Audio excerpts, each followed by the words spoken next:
സന്നിധാനത്തേക്ക് നമ്മൾ എത്തുമ്പോൾ മകരവിളക്കിനുള്ള ഒരുക്കങ്ങളെല്ലാം പൂർത്തിയായി കഴിഞ്ഞിരിക്കുന്നു എന്നതാണ്. തിരുവാഭരണ ഘോഷയാത്രയൊക്കെ വന്നുകൊണ്ടിരിക്കുകയാണ്. ഏതായാലും വലിയൊരു ആവേശത്തിൽ തന്നെയാണ് സന്നിധാനമുള്ളത്. കാരണം ഈ തീർത്ഥാടന കാലത്ത് ഏറ്റവും പ്രധാനപ്പെട്ട ദിവസത്തിലേക്ക് ഇനി മണിക്കൂറുകളുടെ ദൂരം മാത്രമാണ് ബാക്കിയുള്ളത്. വിവിധ നാടുകളിൽ നിന്ന് വലിയ തോതിൽ അയ്യപ്പന്മാർ തമ്പടിച്ചിരിക്കുകയാണ് സന്നിധാനത്തും പരിസരങ്ങളിലുമൊക്കെ.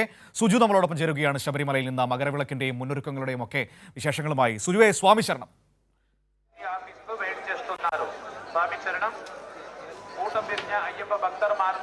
സ്വാമി ശരണം മനോ. മകരവിളക്കിന്റെ മുന്നൊരുക്കങ്ങൾ സന്നിധാനത്ത് എവിടം വരെയായി? ഈ നമുക്കറിയാമല്ലോ, മകരവിളക്ക് വരുമ്പോൾ ഇങ്ങനെ വിവിധയിടങ്ങളിൽ പർണശാലകളിലൊക്കെ കെട്ടി അയ്യപ്പന്മാർ കാത്തിരിക്കുന്നത്. ഇത്തവണയും അങ്ങനെയൊക്കെ ഉണ്ടോ? സുരക്ഷാ സംവിധാനങ്ങൾ എങ്ങനെയാണ്? സന്നിധാനം പബ്ലിസിറ്റി ഓഫീസിൽ കാത്തിരിക്കുകയാണ്.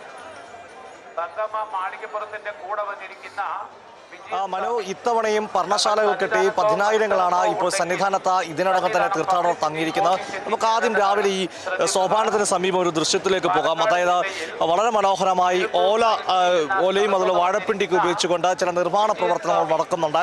നമുക്കൊരു സന്നിധാനം പ്ലാസ്റ്റിക് നിരോധന മേഖലയാണ്. അതിന്റെ വിശേഷങ്ങളിലേക്ക് അതിന്റെ ആളുകളോട് തന്നെ ചോദിക്കാനുണ്ട്. ചേട്ടാ, എന്താണ് ഈ കാര്യങ്ങൾ? നമ്മൾ ഇപ്രാവശ്യം പ്ലാസ്റ്റിക്കും ഇത് നിർമ്മാണം ചെയ്തുകൊണ്ട് കുരുത്തോലയിലും പിണ്ടിയിലും ആണ് നമ്മൾ പൂർണ്ണമായിട്ട് ഇത് ചെയ്യാവുമെന്ന് നമ്മളോട് വിളിച്ച് ചോദിച്ചത്. നമ്മുടെ ഇവിടുന്ന് ബിജു സാറാണ് നമ്മളെ ബന്ധപ്പെടുന്നത്. അങ്ങനെ ബിജു സാറ് വിളിച്ച് ചോദിക്കുകയും ചെയ്ത് അപ്പോൾ ഞങ്ങൾ ചെയ്യാവുമെന്ന് പറയുകയും അങ്ങനെയാണ് ഞങ്ങളിവിടെ വരുന്നത്. എന്തൊക്കെയാണ് നിർമ്മിക്കുന്നത്? നമ്മളിവിടെ നിർമ്മിക്കുന്നതെന്ന് പറഞ്ഞു കഴിഞ്ഞാൽ അമ്പലം മൊത്തം അലങ്കാരമാണ് കുരുത്തോല കൊണ്ടുള്ളത്. പിന്നെ അതിനകത്ത് 4 ഫിഗർ ചെയ്യുന്നുണ്ട്. കുരുത്തോല കൊണ്ട് തന്നെ 4 ഫിഗർ ചെയ്യുന്നുണ്ട്. ഒരു പുലിപ്പുറത്ത് വരുന്ന അയ്യപ്പൻ, ഒരു ശാസ്താവും, ഒരു ഗണപതി, 2 നാഗങ്ങൾ, മയിൽ, അങ്ങനെയുള്ള ഫിഗറുകളും ചെയ്യുന്നുണ്ട്. എപ്പോഴത്തേക്ക് നിർമ്മാണ പ്രവർത്തനം പൂർത്തിയാവും? നിർമ്മാണ പ്രവർത്തനം പൂർത്തിയാകുന്ന ഏകദേശം ഒരു മണിയോടുകൂടി ഫിനിഷ് ചെയ്യാമെന്നാണ് ഞങ്ങൾ വിചാരിക്കുന്നത്. രാത്രി 1 മണിയോടുകൂടി ഫിനിഷ് ചെയ്യാം. നാളെ എന്തായാലും നാളെ പ്രഭാതത്തിൽ അതിമനോഹരമായി അലങ്കരിച്ചിരിക്കുന്ന സന്നിധാനം ആയിരിക്കും നമുക്ക് ദൃശ്യമാകാൻ സാധിക്കുന്നത്.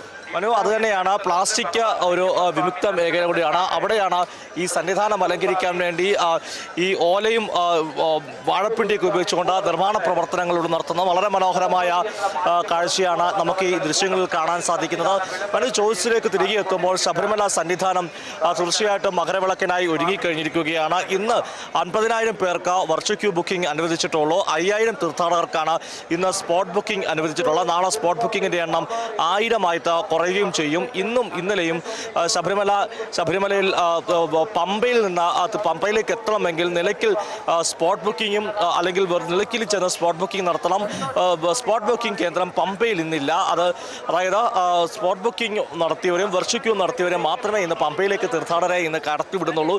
അത്തരം നിയന്ത്രണങ്ങൾ പോലീസ് ഏർപ്പെടുത്തിയിരിക്കുന്നത് ഈ സുഗമമായ മകരവിളക്ക് ദർശിക്കാനുള്ള ഒരു സൗകര്യത്തിന് വേണ്ടി തന്നെയാണ്. നാളെ വൈകിട്ടാണ് മകരസംക്രമ സന്ധ്യ. ഈ സമയത്താണ് അയ്യപ്പ വിഗ്രഹത്തിൽ തിരുവാഭരണം ചാർത്തിയുള്ള ആരാധന നടക്കുക.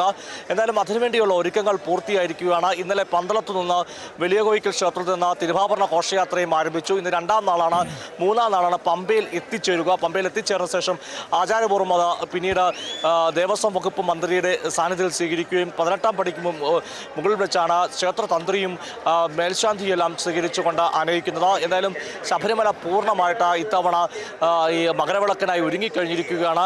അങ്ങനെയാണെങ്കിൽ ഈ പറയുന്നത് പോലെ സ്പോട്ട് ബുക്കിങ്ങിന്റെ ഒക്കെ എണ്ണം, വെർച്വൽ ക്യൂവിന്റെ എണ്ണം കുറച്ചിട്ടുണ്ടെങ്കിൽ സ്വാഭാവികമായും നിലയ്ക്കലിലടക്കം തീർത്ഥാടകർക്കൊരു നിയന്ത്രണം ഉണ്ടാകും അല്ലേ സുജു, നാളെയൊക്കെ അല്ലേ?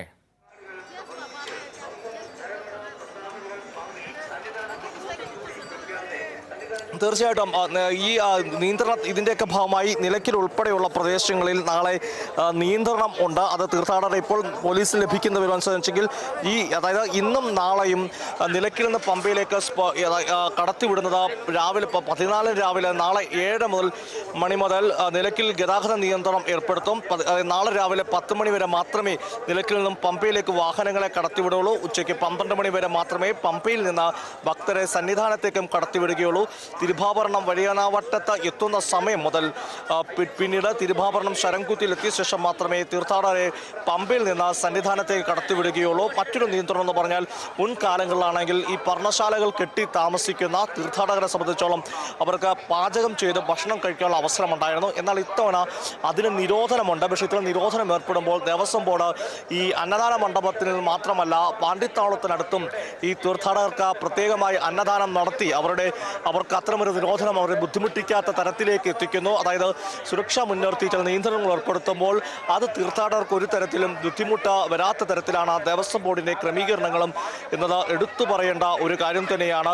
അതാണ് ഞാൻ സൂചിപ്പിച്ചു വന്നത്. ഈ മകരവിളക്കിലേക്ക് എത്തുമ്പോൾ നവംബർ 14-ാണ് മണ്ഡലകാല പൂജയ്ക്കായി നട തുറക്കുന്നത്. ഈ സമയം വരെ നമ്മൾ നോക്കുമ്പോൾ യാതൊരു പരാതിയോ പരിഭവമോ ശബരിമല സന്നിധാനത്തോ ഒരിടത്തും ശബരിമലയെ പറ്റി പറഞ്ഞു കേൾക്കുന്നില്ല.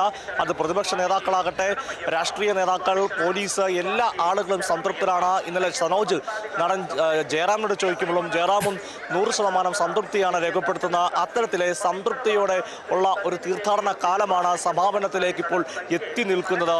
മനു, ശരി, ഏതായാലും ഇനിയിപ്പോൾ മകരവിളക്കിന് വേണ്ടി കാത്തു നിൽക്കുകയാണ് ശബരിമലയിൽ അയ്യപ്പന്മാർ.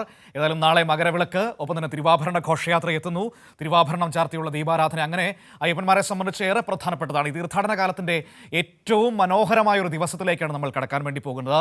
അതിനുള്ള ഒരുക്കങ്ങളെല്ലാം പൂർത്തിയായി കഴിഞ്ഞിരിക്കുന്നു. ഈ തീർത്ഥാടന കാലത്തിന്റെ ഏറ്റവും വലിയ പ്രത്യേകത, ഇപ്പോൾ സുജു അവസാനം പറഞ്ഞതുപോലെ, പരാതിരഹിതമായ പരിഭവങ്ങളില്ലാത്ത മനോഹരമായ ഒരു തീർത്ഥാടന കാലം എന്നത് തന്നെയാണ്.